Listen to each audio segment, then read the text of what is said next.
Today's video is about the benefits of using an FHA loan. So for many aspiring homeowners, purchasing a property can seem like an insurmountable challenge due to the fact that there's a lot of lending requirements when you're purchasing a home. For those of you who don't know, it's a lot of stuff that we ask you for. As a loan officer, we ask you for a lot of documents, and it could just feel overwhelming. However, there is something called FHA, also known as Federal Housing Administration. Most people call it first-time homebuyers or whatever, but that's not the real name. So this is a program that can be an easier, I shouldn't say easier, but they have a lot of easier requirement or less. The requirements are a little bit lower, and it makes it easier for you to purchase a house.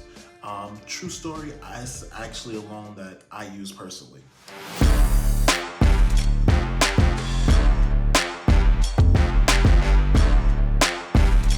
If you're new to my channel, my name is Mr. Marcel, and I teach first-time home buyers how purchasing or buying a property can be simple, easy, and fun. So welcome back, Hustle family, and let's go into it. Number one, lower down payment requirements. One thing that stands out about FHA loans is that they lower the down payment requirements significantly. Most people know conventional loans, they're like, hey, you need 20% down, but with an FHA, you only need 3.5% down. So I want you to think about this. Think about this. If you are buying a house and you're waiting to save 20% down, let's say you're buying a house that's $500,000 and you're waiting to save 20%, that is $100,000. Now, in the meantime, I'm doing an FHA loan and I only need 3.5% down. So who do you think is going to purchase that property faster? The person waiting to save 20% or the person who's waiting to save 3.5%? And that's one of the reasons why I tell people, hey, don't worry if you don't have 20%. You can do it with an FHA loan, put down the 3.5% and still buy the same exact house. Nothing is changing. Now, two, flexibility on the credit qualifications. Oh, even before I go to number two, I want to tell you a quick story. So when me and at the time, Giselle was my girlfriend, right? We weren't engaged then when we were purchasing a house. So when we were looking to buy a house, we were gonna go conventional. I had my mind made up. This was before I actually got into lending and becoming a loan officer, like you see here now. And the broker that I ended up working with was like, hey, Malcolm, you're going to spend way too much money. At the time, the house we were buying was $600,000, so that was $120,000 we would have needed just for the down payment. That doesn't include closing costs, what most people tend to forget about. So he was like, hey, Malcolm, you have really good credit. My score at the time was like a 720, 740, but we only had a limited cash. I think in total, we had about 130, 140. So that 120 would have been down enough for the 20%, but what about my closing costs? Closing costs end up being another 30,000, so I would need 150, and I remember I only had about 120 to 130, 140, something like that. So that would have been all my capital if I even had enough, because technically I needed about 150 or more, right? And what I was able to do was I was able to put down 10% FHA, so that's $60,000, plus closing costs, everything, let's just call it $100,000. But I was able to save the difference, that 20, 30 grand that I had in my account now. So now I'm not going into a house having no money, nothing. You still gotta put moving expenses, you have to buy furniture. When you buy a house, you have tons of things that you need to buy. So using the FHA, I'm a firm believer, get in where you fit in. You can always refinance later. Most people think that once you get the FHA loan that you have to stay in that loan. That's not true. You can buy it now and then refinance later and go in conventional. Nothing is stopping you from going to conventional and moving to PMI, MIP, whatever. But do not let the fear of hearing the word FHA cause you not to buy. Okay, number two, flexible credit qualifications. Another advantage of FHA loans is that they're more lenient when it comes to your credit requirements. Very lenient. Traditional loans often demand a higher credit score. For conventional, they usually want 680 or higher, but with FHA, we can go as low as 500. You do have to put more money down, but if you want to do 3.5, we can go as low as a 580 on your credit score. Do you hear me? A 580. So if you're looking to buy a house and your credit isn't the strongest, but you know you need to buy now, I'm telling you, it's a good look. So make sure you stay to the end of this video because I'm gonna have a special treat, a secret. You know how I like doing my secrets for you guys. I'm gonna have a special secret that you can only see there. Number 3, assumable loans. Now, I don't really talk about this a lot on my channel, but I'm gonna try to break it down and explain it within my time frame, so please bear with me. Rafa, don't get mad.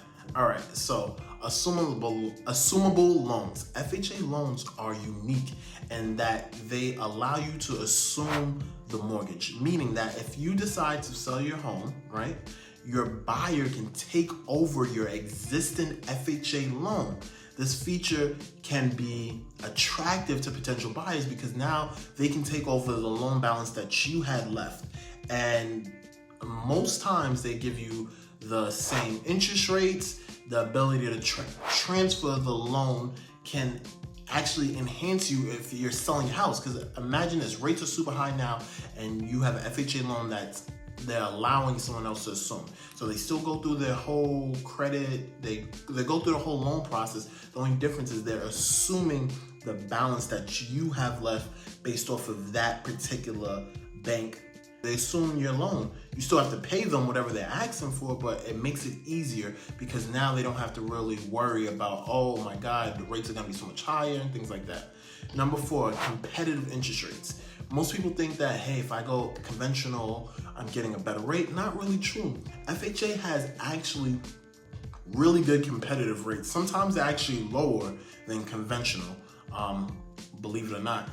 It all depends on your credit score, how much you're putting down. There's a lot of factors that take place, but FHA loan can be very attractive. Same way. So please, before you think about, oh my God, this is horrible for me, no. Number 5, streamline refinancing options. This is really good. During COVID, true story, I was doing a lot of these. The reason being is if you have an FHA loan, you can do a streamline refinance, meaning that they ask for a few of the same documents, but it just goes through much quicker. And they even allow you to do it sometimes at the same bank. I believe most times it might be the same bank. Don't quote me on that, I have to double check.